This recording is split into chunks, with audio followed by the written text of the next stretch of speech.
Conan Doyle created Professor James Moriarty simply to provide a fitting opponent with whom his hero could grapple during his goodbye to the world and the final problem.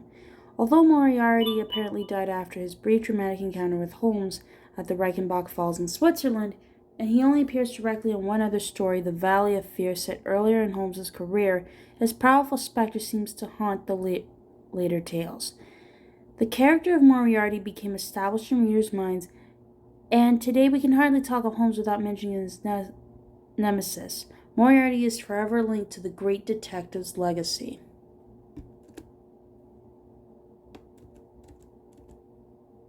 Come on, bitch. Holmes's equal.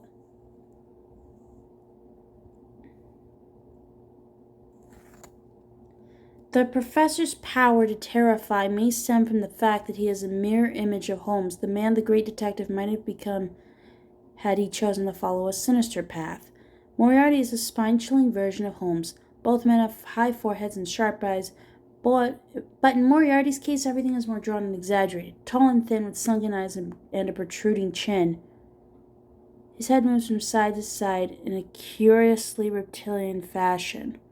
Moriarty came from a privileged background and received an excellent education that set him on a path toward respectability. Naturally brilliant at math, a subject Conan Doyle hated, at the age of 21 he wrote a treatise on algebra that achieved recognition throughout Europe.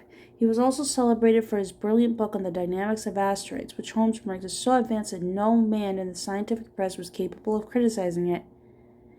On the back of this work, Moriarty became a professor of mathematics at an English university.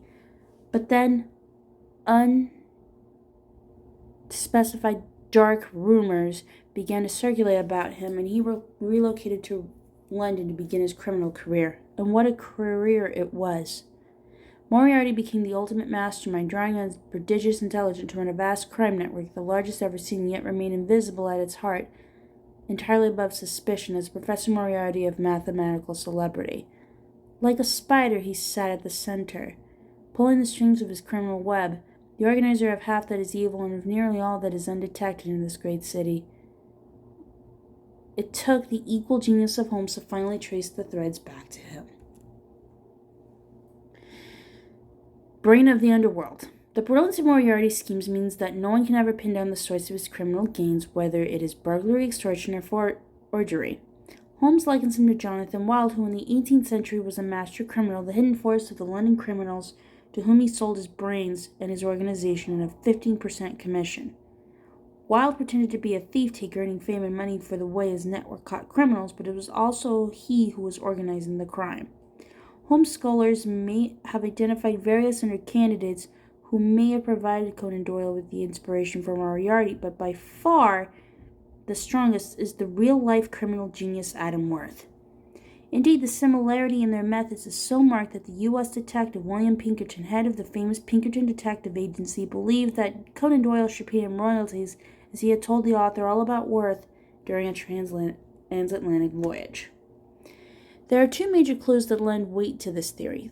Firstly, in the final problem, Moriarty is referred to as the Napoleon of crime, a moniker that was coined for Adam Worth. Second, in the Valley of Fear, Holmes reports that the professor has hanging in his study an incredibly valuable and famous portrait of a coquettish young woman that he could have only have acquired through theft. It is easy to believe that this is Conan Doyle's reference to Worth's temporary ownership of Thomas Gainsborough's alluring portrait of Georgiana, Duchess of Devonshire, which he had personally cut from its frame in the gallery in which it was hanging, having reportedly become smitten with it. The greatest schemer of all time, the organizer of every devilry, the controlling brain of the underworld, a brain which might have made or marred the destiny of nations. That's the man, Sherlock Holmes. Adam Worth. German-born American supercriminal Adam Worth, 1848 to 1902, was dubbed the Napoleon of crime by Scotland Yard's Robert Anderson in his skill for running a major crime network in his home in London. Like Moriarty, Worth was an expert operator staying at arm's length from his crimes. Unlike Moriarty, however, he was opposed to the use of violence and treated men who worked for him as a family. Indeed, the only reason he finally served a prison term for petty crime was because he got caught while going to aid one of his gang. Worth began his life of crime in the U.S. as a bank robber before moving to London to set up as a respectable art collector and the head of a criminal syndicate involved in robbery and forgery. For years, he outfoxed the world's police by conducting bloodless, well-executed crimes without leaving a shred of incriminating evidence. For example, there was nothing to link him to his theft of a Thomas Gainsborough artwork, which he carried with him for 25 years before shrewdly negotiating a $25,000 fee for his return.